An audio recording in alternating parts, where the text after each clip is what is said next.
경의의 사도, 돌직구, 오지랖,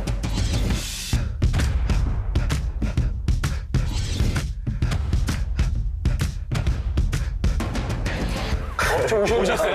안녕하세요. 안녕하세요. 반갑습니다. 잘 지냈어요? 예.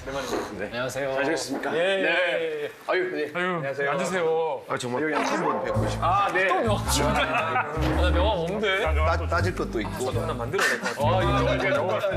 아, 저 명함을 뭐. 얼굴이 명함이신데요. 아, 예. 지금 우리가 이제 대화를 하는 모임이잖아요. 주로 대화 누구랑 좀 제일 많이 하세요?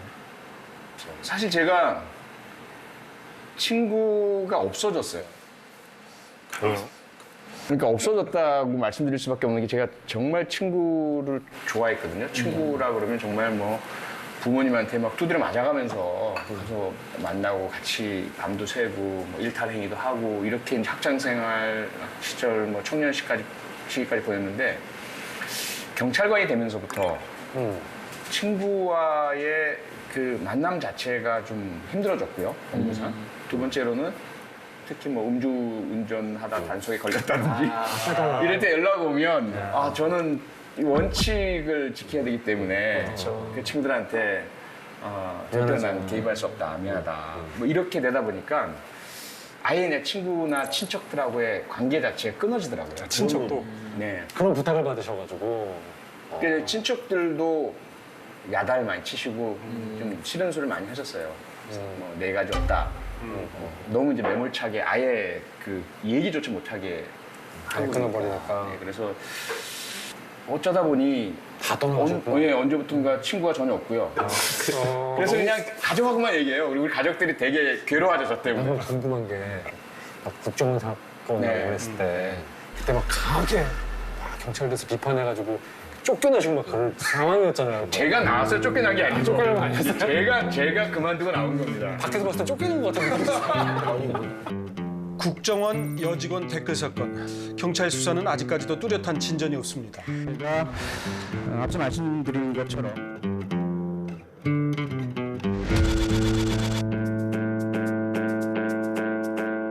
정말 쉽지 않아요. 말씀을 쉽게 하시지만 이렇게 살기가 이게 원칙을 지키면서 살기가 정말 쉬운 일이 아니잖아요. 전 철저하게 기회주의입니다. 딱 상황 봐서 그 공익생활 되게 오래 하셨잖아요, 사실. 네, 8년 했죠. 그러면 공익생활 하셨을 때 부탁 같은 것도 좀 잘 들어오고 그래요? 아, 그 유혹의 손길이 있죠. 예를 들어서 뭐 카드를 줄 테니까 얼마 한도 내에서 그냥 써라. 아니, 그런 경우가 저 한 2번 정도 있었고요. 거절하셨어요? 아, 저는 네, 여기서는 내가 이 문제를 일으키지 않으려고 근데 술 문제가 있긴 하지만 하도 막걸리 좋아하시니까. 이게 대가 없이 그냥 편하게 쓰세요라고 해도 다 대가가 뒤따르잖아요, 항상. 그 경계가 애매해요. 정말 그런 말 있잖아요. 담장 위를 걷는다고. 네, 교도소 담장이를 걸어가는. 네.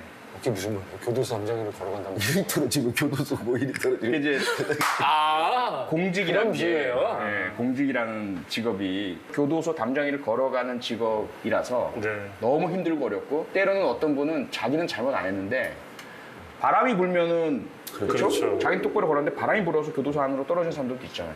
그건 어쩔 수 없는 운명이라고 저는 생각을 했어요. 근데 공직을 하는 사람이라면 그런 각오는 되게 있어야 된다. 절대로 쉽지가 않죠. 야, 이 비유가 이렇게 얘기를 들으니까 뭐 친구도 별로 없으신 것 같고 그러니까 만난 사람도 없는 것 같고 오늘 또 이렇게 대화하는 자리에 오셨으니까 얼마나 또 기쁘시겠어요. 뭐 저희가 뭐 청탁하는 것도 아니고. 저희는 청탁하지 않습니다. 저희는 뭐 혹시 저는 전화할지 모르겠어요. 혹시 저희들 만나면 꼭 뭐 묻고 싶거나 뭐 궁금한 거 혹시 있으셨어요? 많죠. 궁금한 게 뮤지션이시잖아요. 천재적인 뮤지션이시잖아요. 근데 노래하시는 걸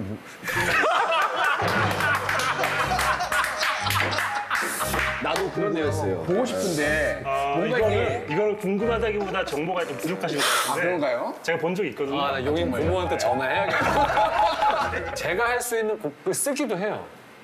그때만 제 맞는 노래를 하고 나머지는 고음이 없는. 그렇죠. 그러니까 이건 탁 꺼집어가지고 얘기하시네요. 보험이 없는. 연기를 잘하는 사람한테 시켜요. 근데 가끔 자막에 가수라고 나오는데. 왜 저는 음악을 잘 몰라서 당연히 노래도 잘하는 거 아닌가? 그런 것 때문에. 저 정치인으로서 그것 좀 한번 물어봐 주세요. 자동차 사태 이런 거 있잖아요. 그런 거 있어요. 어떤 얘기 나올지 왠지 알 것 같아요. 국민의 청원을 받아서 제가 여쭤볼게요. 네네. 좀 괴로운 질문일 수도 있는데 네네. 최근에 우리나라에서 독일의 자랑인 BMW 차량이 막 계속 불타고 조금 문제들이 생겼잖아요. 우리들이 갖고 있는 독일에 대한 상식, 철저하고 깨끗하고 공정하고 양심적이고 이러한 이미지 완전히 무너지는 느낌. 어떻게 생각하세요? 저는 사실 몇 년 전에 그 폭스바겐 사태 일어났을 때도 이제 그때 다른 방송에서 제가 한번 공식적으로 대신에 사과한 왜 다니엘이 사과했는지. 왜? 제가 저 차조차 없어요 지금 관련된 일을 하지도 않고 하는데 그럼 이제 아무래도 저 오늘 한 번 더 사과드릴게요. 일단 할 말이 없어요. 근데 진짜 궁금한 거 하나 있습니다. 교회관님 보면은 이제 80년대 경찰대에 들어가셨잖아요. 예. 89년쯤에 85년에 들어가서 89년에 졸업했죠. 졸업하셨죠. 옛날 사람이시네요. 네. 저는 이제 한국학도 또 공부하고 막 그랬으니까. 그러니까 89년에 이제 졸업하셨으니까 그때 막 민주화 운동이 끝났을 때쯤이잖아요. 그 당시에는 경찰에 대한 이미지도 그다지 좋지는 않았을 텐데. 실제는 어떠셨나요? 주변 사람들의 반응이나. 저도 완전 한국 사람. 몇 학번이에요? 386세. 너무 궁금했어요. 사실 그때 이제 전두환 대통령 있고 대학생들은 막 매일매일 데모했죠. 거의 매일 데모하고 우리는 이유는 잘 모르는데 뭔가 그러니까 광주 민주항쟁이 80년에 일어났잖아요. 네. 우리는 모르고 있었거든요. 그것도 그냥 막 맨날 최루탄 쏘고 매캐하고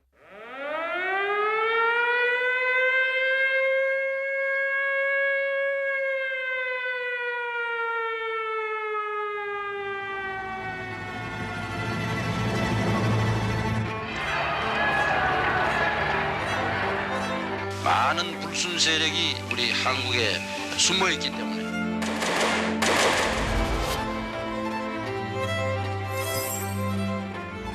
나는 국권을 준수하고 국가를 보위하며 국민의 자유와 공의의 정진에 노력하고 국민의 자유와 공의의 정진에 노력하고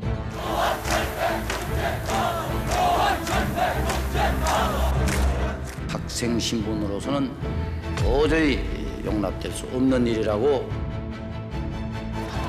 이 같은 행위는 전 국민의 이름으로 단호히 대처해 나갈 방침입니다. 제가 경찰대학을 가게 되잖아요. 네. 그때부터 상당한 좀 갈등이 있었어요.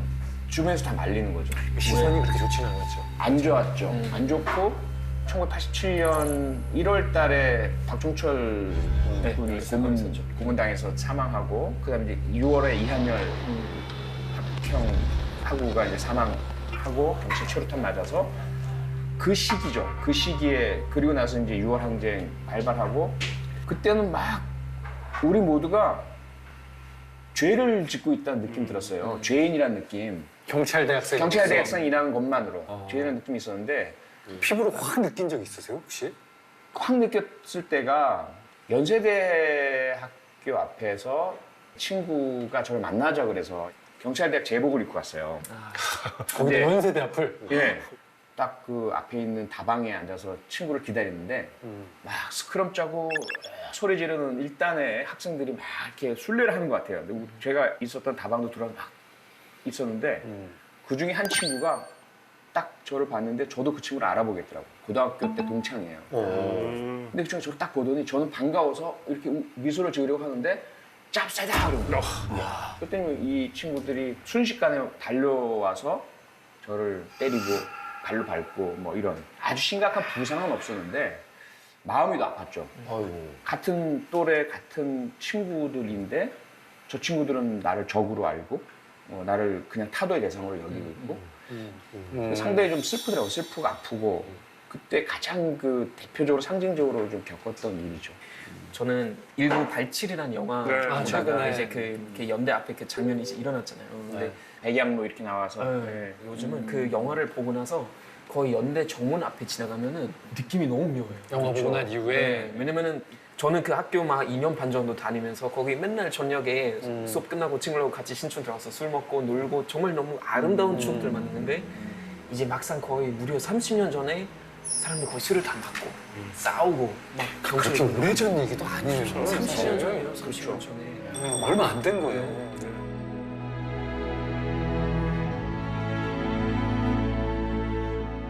저는 90학번이에요.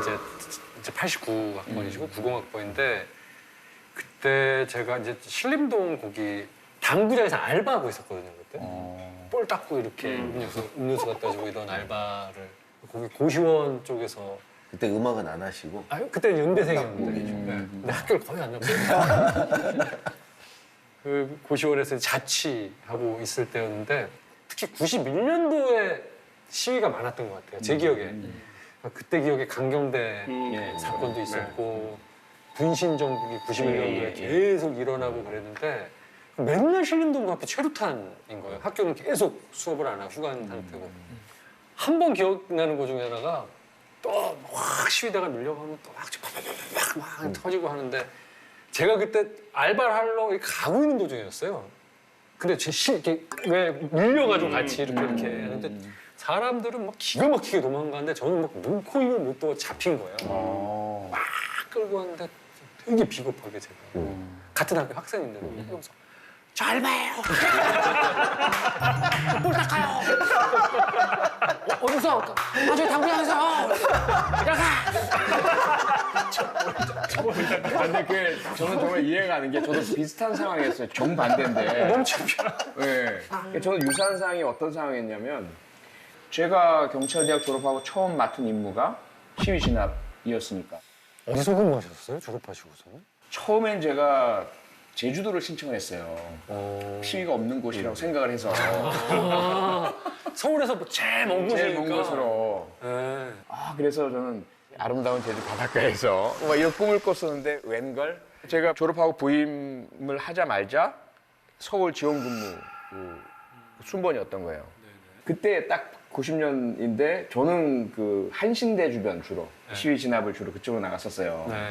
우리는 그 소대장들끼리 이제 당비번이 갈리거든요. 근데 시위 워낙 많으니까 매번 나갔다가 현장에서 이제 교대하고 퇴근을 하는 거예요. 또 총각이고 그랬으니까 뭐 여러 친구도 만나야 되고 연애도 해야 되고 이러잖아요. 그래서 현장에서 이제 버스 안에서 옷 갈아입고 퇴근을 한 거예요. 룰랄라. 시위는 계속 되고 있는데. 그 버스를 타러 딱 왔는데 주변에 전부 대학생인 거죠. 반대. 예, 이 친구들은 시위를 하다가 자기들은 또 이제 시위 중간에 야, 먼저 밖에 온 친구들이에요. 그래서 대화가 완전히 그냥 야, 오늘 싸움 어땠어? 아, 오늘 전경 XX들은 어쩌고 내가 너 던졌는데 누구 맞췄고 뭐 이런 대화가 이제 막 벌어지고 있는 거예요. 저는 아무도 모른 척 가만히 있는데 우리 부대의 그 보급차 트럭에 이제 식량 이런 거 막 밥 이런 거 싣고 가는 트럭이 딱 가다가 저를 본 거예요. 어떻게? 그러더니 아는 척하지 마. 아는 척하지 마. 마음은 그런데 이제 소대장님! 어떻게? 전 아닌 척, 제가 아닌 척 이러고 저의 반대 상황이에요. 저 속으로 주변에서 봤을까봐 그 시선이 오고 가는 걸 주변에서 봤을까봐 그 시선의 종착점을 그렇지. 콩닥콩닥콩닥 하면서 야 어떻게 해야 될까? 천하의 저기에도 표창원도 이렇게 비겁한데 얼마나 겁나는데요. 겁나죠. 한쪽 입장의 얘기, 학생 운동했던 사람들의 입장은 많이 들어봤단 말이에요, 우리가. 어떠셨어요? 시위 진압했을 때 심정? 그 내부에서도 얘기를 할 거 아니에요? 그러니까 특히 우리 대원들. 네. 근데 그 안에도 생각이 많이 달라요. 특히 한쪽 강경파인 친구들은 시위하는 사람들을 범죄자 같이 보는 거죠. 왜 비싼 돈 주고 대학 가서 공부 안 하고 나와서 저러고 있어? 이런 시각. 그리고 그들은 우리의 적이야. 우리한테 직접 돌 던져, 화염병 던져, 동료들이 거기 맞고 쓰러지고 이런 거 보니까 적대감이 막 일어나고 어떻게든 시위 다음에 한번 이제 현장 나가면 내가 누군가 한번 혼내겠어. 그런 생각하는 친구들도 있어요. 다른 한쪽에는 본인이 얼마 전까지 시위를 하다 온 친구들도 있고 마음이 힘들고 괴롭고 과연 내가 여기서 하는 일이 옳은 것인가 이런 고민과 갈등을 가진 친구들도 있고 근데 그럴 때 이제 저는 제가 갖고 있는 갈등과 고민 때문이기도 했지만 토론을 많이 했어요. 고민해서 기동대에서 내후반에 앉아서 시간만 나면 우리 얘기 좀 해보자. 그래서 그 당시 이제 그런 시위하는 사람들 왜 할까? 그러면서 조금이라도 기동대에서 토론하고 있는 모습이 상상이 좀 안 돼요. 그러다가 어떤 일이 벌어졌냐면 그 화성 병점 사거리라고 있어요. 거기에 그 검문소가 있거든요. 경찰 검문소가. 그 검문소를 시위 학생들이 기습 공격을 해서 화염병을 불태워버렸어요. 다행히 경찰관들이 빨리 대피해서 인명사고는 안 났는데 경찰서장이 완전히 이제 뿔이 나신 거죠. 그래서 이제 체포를 운영하라는 지시가 떨어진 거예요. 이거 어떻게 해야 되나. 더군다나 그런 이제 갈등이 있었던 상태인데 지시는 떨어졌지. 그 다음에 서장님이 특히 반드시 오늘 한 놈 이상은 잡아라. 이런 특별한 지시를 내린 거예요. 한신대 유명하거든요. 정말 강하고 이 친구들. 그냥 뭐 고민은 되는데 어쨌든 뭐 지시니까 이행을 해야 되고 붙고 체로탄 날라고 돌 날라고 할 때 이제 가서 잡아와 체포해 라는 지시가 떨어진 거예요. 그래서 제가 어쩔 수 없이 자 나를 따르까지 했는데 정신이 없어요. 왜요? 돌 맞으셨구나. 네. 첫 출동에 기절을 했어요. 첫 출동에 첫 이제 떨어져서 이제 허당이네, 허당. 딸을 하는 순간 그래 딱 눈을 떴는데 정신을 차렸는데 느낌이 얼굴에 한 반 정도 없는 거예요. 느낌이. 예. 근데 제가 총각이었잖아요. 제일 걱정된 게 내 얼굴이 제일 걱정되더라고요. 그래서 첫 마디가 야 내 얼굴 어때? 이렇게 물어봤어요. 근데 답을 못 하는 거예요. 다행히 지금 이렇게 붙어 있듯이 날아간 건 아닌데 다행이에요. 코뼈가 그대로 주저앉았고 여기는 출혈과 함께 이만큼 부어 올라와가지고 형체를 알아볼 수 없는 그런 상태가 됐었던 거죠. 근데 더 큰 문제는 뭐냐면 뭐 이거야 이제 뭐 치료받으면 되니까 코뼈도 그냥 막 세우고 막 수술 받아서 그때 높아진 조금 높아졌는데 그전보다는.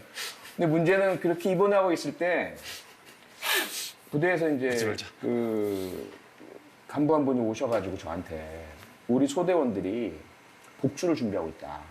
기동대에서. 예, 소대장을 그렇게 부상 입고 쓰러뜨렸다고 해서 외출 나가서 한신대를 습격해서 한신대 학생을 잡아오겠다. 뭐 이런 얘기를 한다는 거예요. 그때부터는 이제 원칙도 없어지는 거고 완전히 진짜 감정 싸움이 된 거죠. 내전이네 내전이죠. 그래가지고 이거 큰일 나겠다 싶어가지고 그냥 병원에서 그냥 이렇게 감싸고 달려왔어요. 달려와가지고 다시 토론을 하자 이렇게. 그냥 그 토론을 하자 그러면 이제 대원들이 좀 좋아하진 않아요. 이제 그런 상황을.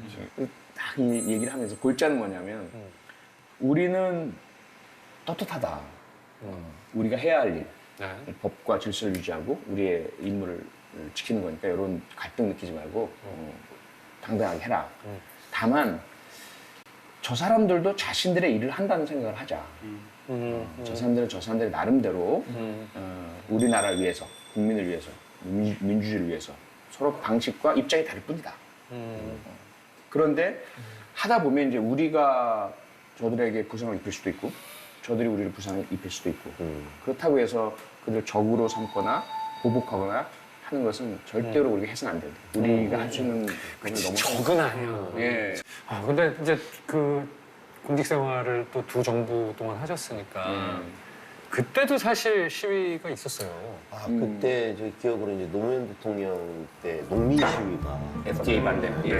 그때 이제 농민 한 분이 돌아가셨죠. 경찰에서 이제 그때 이제 원성이 드높았죠. 경찰에 대해서. 예.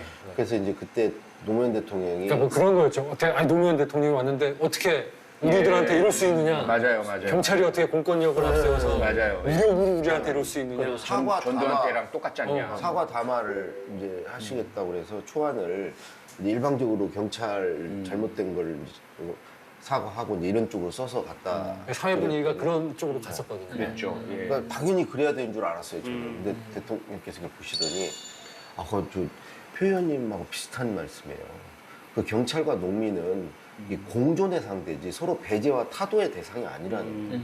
여기서 일방적으로 농민 편을 들고 경찰을 한쪽으로 몰아붙이면 경찰도 공권력이고 사기가 있는데 그 다음에 어떻게 뭘 하겠냐.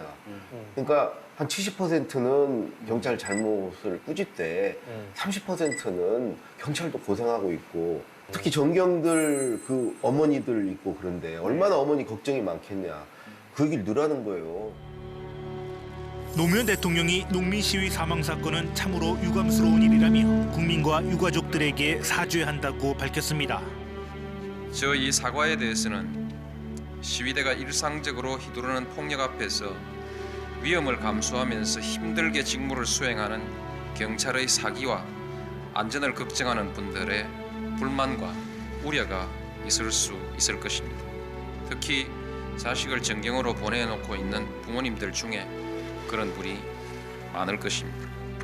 경찰에게만 책임을 묻는다는 것은 불공평하다는 비판이 있을 수도 있을 것입니다. 근데 분위기가 이게 아닌 것 같은데. 아니, 완전 기회를 보잖아요. 이쪽 딱 한쪽으로 이제 분위기가 여론을 딱 보고. 아 그렇죠. 저는 그렇게 편승하죠. 근데 대통령께서 그걸 넣으라고 하시니까 그건 참 좀 용기가 필요해요. 그렇게 휩쓸리지 않는 것은 용기가 필요한 일인데 그렇게 하라고 그러시더라고요. 지금 얘기 들어보니까 일단 기본적으로 독일에서도 저는 아직도 기억나는 게 90년 초반 때까지만 해도 거의 뉴스에서도 한국 경찰에 대한 이야기들 나왔었어요. 아 진짜 독일 내에서? 네, 독일 내에서. 그리고 한국 경찰이 되게 폭력적인 걸로 유명했었던 거예요. 네. 그렇게 돼 있었는데 요즘은 사람들이 약간 경찰에 대한 존경이나 경찰을 조금 인정하는 그런 분위기 별로 없는 것 같아요. 한국에서? 그러니까 예를 들면 음주 단속 간대 그러면 거기 이제 뭐 운전하시는 분이 아 빨리 좀 하세요. 제가 빨리 가야 되니까 빨리 음주 단속 가라고 막 얘기하거나 뭐 경찰을 조금 무시하는 경우들도 있고.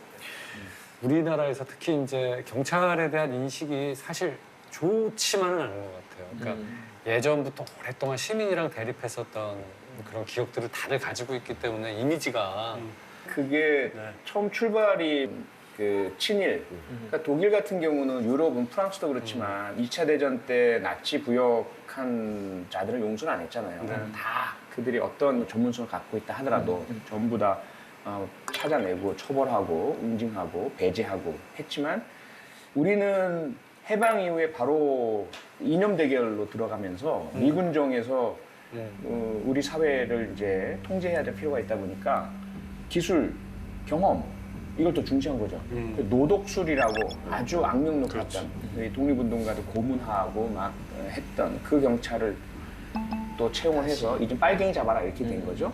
그러다 보니까 이제 우리 국민들에게 있는 경찰에 대한 그 이미지와 인식이 첫 출발부터 정말 친일 경찰, 친일 잔재가 지켜지지 않았고 그 이후에도 반민특위 와해라든지 독재에 대한 부역이라든지 80년대 그런 아픈 기억들도 있고 제가 경찰 생활을 하면서 85년 경찰대학 들어가고 있으면서 원죄의식을 느껴야 되고 이게 이제 지난 2015년 백남기 농민 사망 사건 때 제가 너무 가슴이 아픈 게 뭐냐면 결국 과거 우리가 그렇게 경찰에 대한 불신이 강해서 이걸 어떻게든 씻어보려고 얼마나 많은 노력을 해왔는데 또다시 권력 앞에 약한 모습 국정원이라는 그 정보기관의 불법행위 앞에서 약한 모습 문 못 따고 들어가는 건 그 진짜 얇은 문 하나를 못 열고 문 열어주세요 하고 있는 이거는 도저히 아니라는 생각 때문에 제가 이게 떨쳐 나왔는데 거기서 백남기 농민 사건 같은 경우에도 그렇죠, 그 사건. 이 국민들 다수는 여전히 다시 80년대를 기억하잖아요.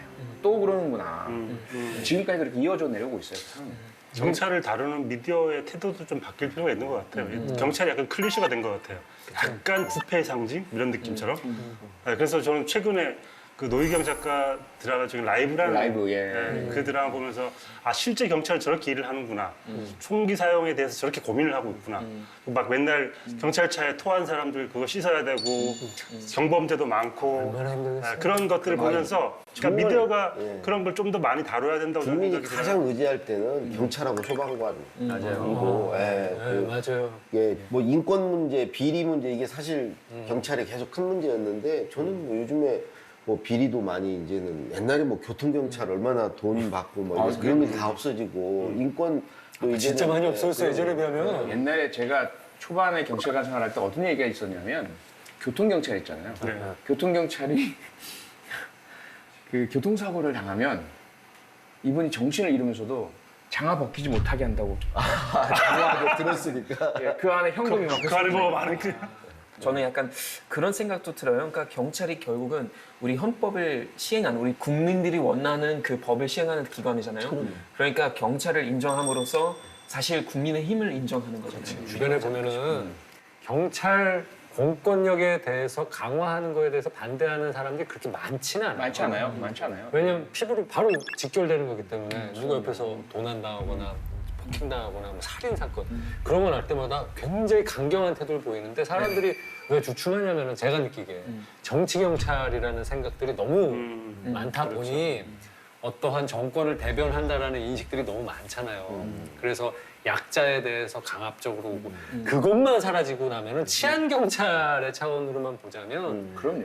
쌍수 들어서 미국 공권력보다도 더 세게 해달라고 아마 요구하는 국민들이 되게 많을 거라고 생각이 들어요. 맞습니다. 2012년 국정원 사건을 계기로 해서 보수 쪽에서 저를 배신자로 낙인을 찍었죠. 낙인을 찍고 경찰이 해당 직원의 컴퓨터 하드디스크를 분석한 결과 대선 후보들에 대한 지지나 비방 댓글을 쓰는 적은 나오지 않았다고 밝혔습니다. 저는 그날 경찰이 우리 법 질서가 처참하게 무너지고 있다고 느꼈습니다. 경찰 내에서도 거의 대부분이 이제 저보고 조직을 배신했다, 배신자다. 심지어 제 제자들마저. 어떤 후배는 저보고 바로 면전에서 너 다음에 내 눈앞에 띄지 말아라. 그때 내가 어떻게 할지 내가 장담 못하겠다. 이런 식의 분노에 찬 그런 말을 저한테 직접 대면적으로 하기도 했으니까 이미 그때 저는 배신자가 됐던 거죠. 2012년 연말에 경태대학 교수직 사직을 했을 때 그런 선택이 저 혼자만의 어떤 삶에 영향을 주는 건 아니잖아요. 함께 사는 우리 가족 모두에게 엄청난 영향을 주는 공동의 결정사항이어야 하는데 근데 제가 죄를 졌죠, 사실은. 직장을 그만두신 거예요, 쉽게 얘기하면. 예. 그 당시 또 제가 조금만 있으면 정년이 보장되는 정교수가 될 시점이었거든요. 제가 이제 아내한테 미안해라고 했을 때 짐작을 하더라고요. 딱 반응이 그럴 줄 알았다. 아, 진짜요? 따뜻하게? 아니면 화내면서? 그러니까 그 화를 참는 화를 표현하지 않으려고. 내가 너 그럴 줄 알았다. 예, 그러지 않기를 바랬지만 결국 그랬구나. 이제 제가 느낀 느낌은 그런데 제가 워낙 그 당시 너무 힘들어했으니까 저렇게 안아주더라고요. 안아주기가 토닥토닥토닥 해주고. 계속 다니면 안 되겠니? 하면서 이렇게. 근데 이미 이제 그 건너올 수 없는 다리를 건넜다는 걸 알고 있는 상태였고 엄마가 딸한테 문자를 보냈어요. 네 아빠 결국 저질렀다. 이렇게 했더니 아빠답네. 약간 지지한다? 근데 하나가 더 붙었어요, 뒤에. 멋지네. 하나가 더 붙었어요. 나는 딴 거 생각했어. 예. 아빠 담내하고 유유. 우리 집 가정을 어떻게, 경제는 어떻게 하나, 유유. 잘했다. 멋지다. 그럼 아드님도 계시잖아요. 그러니까 아들이 그때 눈물이 뚝뚝뚝 흐르면서 숨이 막 가빠지고. 평소에 아빠가 되게 자랑스러운 날. 왜냐하면 아빠가 TV에도 나왔었잖아요. 경찰대학 교수라는 거 다 알죠. 친구들이. 자랑도 많이 했어요. 그게 자랑이었던 거예요. 문제는 그때까지는 제 아내가 제가 무슨 말을 하면 100% 신뢰를 했었어요. 그러니까 길을 제가 좀 잘못 그래도 제 아내는 그냥 이렇게 가는 길이 가장 적절한 길이 무조건 믿었어요, 무조건. 길 찾는 것도 프로파일러네. 그 사건 이후 모든 것들을 일단은 불신하기 시작했어요. 여기로 가면 좌회전. 거기 아니야. 난 요만큼의 균형. 차 세워 내려. 사모님이 내려. 뭐 입장번복에 대한 얘기가 지금 나왔으니까 사실 SNS에 절대로 정치는 안 해요. 번복의 아이콘이시죠. 그러다가 딱 2달 후에 열심히 해보겠습니다. 그 기간이 이렇게 짧았어요. 2달. 왜 그러셨던 거예요, 그때 진짜? 제가 그 경찰대학 교수직을 그만두는 것도 그렇고 파장을 불러일으켰잖아요. 많이 들었던 공격이 뭐냐면 너 그러다 정치하려고 그러지? 야당하고 뭐 미래학 있지? 이런 것들을 계속 이제 공격을 받았기 때문에 절대로 정치를 하지 않겠습니다. 제가 하고 있는 모든 말과 행동에 정당성이 훼손된다고 생각을 했었어요. 제가 정치라는 순간. 심지어 그때 되게 잘 되고 계셨을 때요. 기업 강의도 생기고 대학 강의도 생기고 방송 출연도 생기고 절정기네요. 네. 그때는. 그런 때인데 그 당시 이제 야당 새정치민주연합 네. 문재인 대표께서 당대표가 당대표가 이렇게 좀 만나자는 연락을 해오셨어요. 제가 한 4번인가 거절했어요. 죄송합니다. 전 절대로 정치는 하고 싶지도 않고 관여하고 싶지도 않고 계속 거절했는데 영화계에 계시는 이제 다 아는 어떤 분이 있어요. 제작하시고 유명한 분인데 그냥 저 좀 보자고 만나자고. 그래서 저는 그 당시에 이젠 영화까지. 이제는 거의 내 수준이었는데요. 네. 그 당시에. 그래서 얘 묻지도 않고 얘 몇 시 어디죠? 그래서 나갔어요. 근데 딱 앉자마자 이분이 문재인 대표 한번 만나 주시라고 그 말을 하면은 안 나올 것 같아서 그래서 그분의 요청을 거절한 것도 여러 번 나왔는데 다음에 또 출연도 해야 되니까. 그래서 제가 이제 그러면 좀 뭐 아내한테도 당연히 과거 그런 전례도 있고 하니까 이래서 만나긴 만나는데 어떤 얘기를 하든지 간에 나는 절대 안 합니다라고 최종 통보를 돌아오겠다라고 딱 갔는데 왜 흔들리신 거예요? 역으로 전혀 어떤 뭐 다른 제안이나 뭐 무슨 이런 것 없이 도와주십시오. 그냥 뭐 다른 말 미사일부도 없이? 네, 좀 도와주십시오. 그래서 그 다음에 이제 하신 말씀이 아시다시피 지금 야당이 너무 힘듭니다. 그때가 제일 최악의 시기였죠. 최악이었죠. 최악. 진짜 바닥이에요. 예, 제가 뭐 도와드린다고 해서 나아질 것 같지도 않고 도움될 것 같지도 않습니다. 그랬더니 정의를 계속 부르짖지 않았냐. 그리고 범죄 해결을 위해서 평생 노력해오지 않았냐고. 네, 그렇습니다. 그런데 어떻습니까? 아무리 범죄자 잡아 넣어도 범죄 또 생기지 않습니까? 그 근본을 해결하고 싶다는 생각 안 해보셨습니까? 그건 뭐 저희가 매일 고민하는 부분이잖아요. 정치밖에는 해결할 수 있는 길이 없습니다. 그 얘기를 하시는 거예요. 거기서 그냥 뭔가 망치 얻어맞은 듯한 느낌, 막 흔들리고 이게 아닌데 난 분명히 철저히 무장을 하고 왔는데 뭔가 자꾸 저는 너무 공감해요. 사실 범죄 해결할 수 있는 거는 정말 이제 큰 픽처를 보면은 정치밖에 없는데 한국에서는 이 정치한다는 것에 대한 약간 시선 자체가 그렇게 좋지는 않은데 사실은 어떻게 보면 뭐 좀 더 좋은 상황 만들려고 하는 하나의 행위라고 볼 수 있잖아요. 그렇죠. 저는 인상적인 게 지금 제일 처음에 던지셨던 말이 도와주십시오. 그러니까 좀 놀라셨겠어요. 놀랐죠. 대표잖아요. 그리고 대통령 후보였고. 보통 그런 자리 같으면 저희가 생각했을 때는 딱 만났어. 표창원 씨는 꿈이 뭡니까? 누구 성대모사 하시는 거죠? 누구지 모르겠는데 그렇게 보통 얘기를 할 것 같고. 그렇죠. 어때요? 영화 많이 보셨는데. 그렇게 할 것 같은데 되게 역사적인 그 순간이 뭐 드셨어요 그때? 그때 한식집이었어요. 한식집? 메뉴는 뭐였어요? 그러니까 한정식이죠. 맛있었겠다. 아니 근데 거의 제 먹지도 못하고 맛도 모르겠고. 그렇죠. 제가 뭐 논문이며 발표한 쓴 글들에도 맨 깔려 있는 게 그거였거든요. 과연 이 범죄는 왜 생기느냐. 그 근본이 되는 우리 사회 불평등, 빈곤, 그다음에 차별, 무시, 바꾸고 싶은 마음 이런 것들이 있죠 누구나.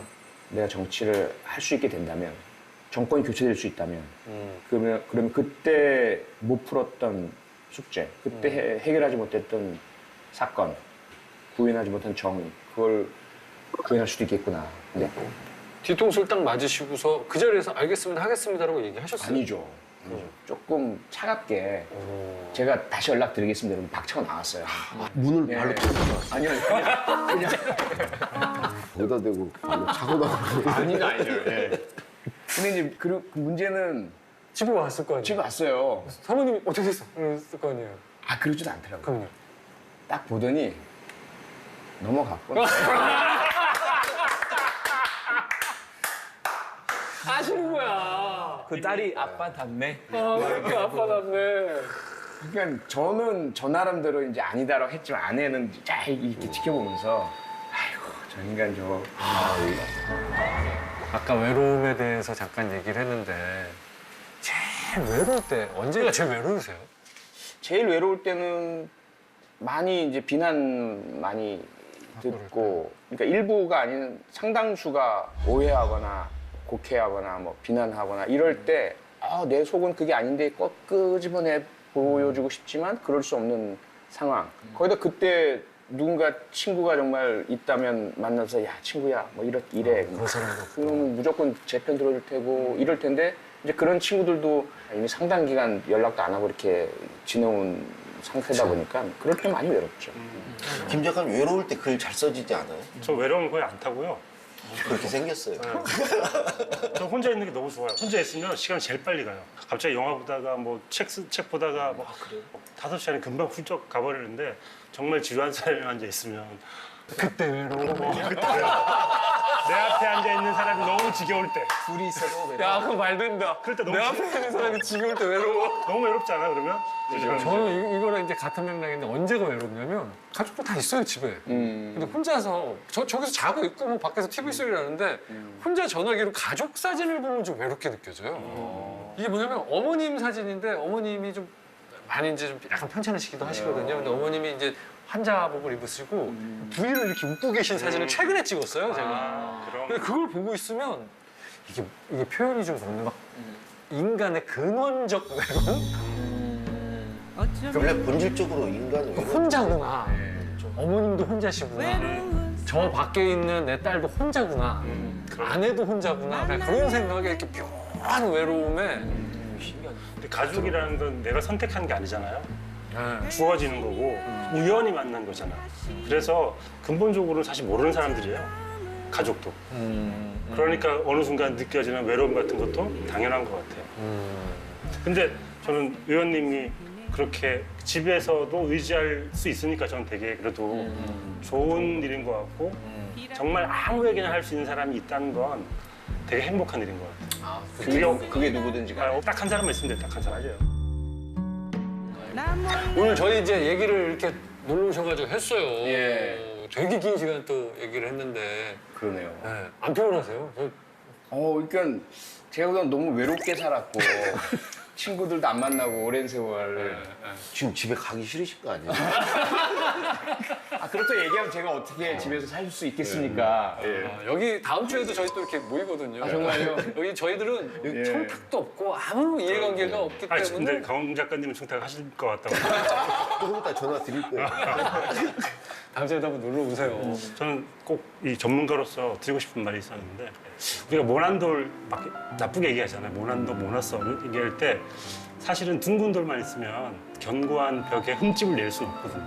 모난돌이 있어야지 모서리로 흠집을 내잖아요. 정말 맞습니다. 네, 그래서 그런 역할을 하시는 게 아닌가 싶어서 연구를 하면서 말씀을 꼭 드리고 싶어요. 감사하다고. 모나셔서 감사하다고. 계속 모나 주셨으면 좋겠다. 명은 제조기예요. 그러니까. 예? 또 술 먹어야 되니까.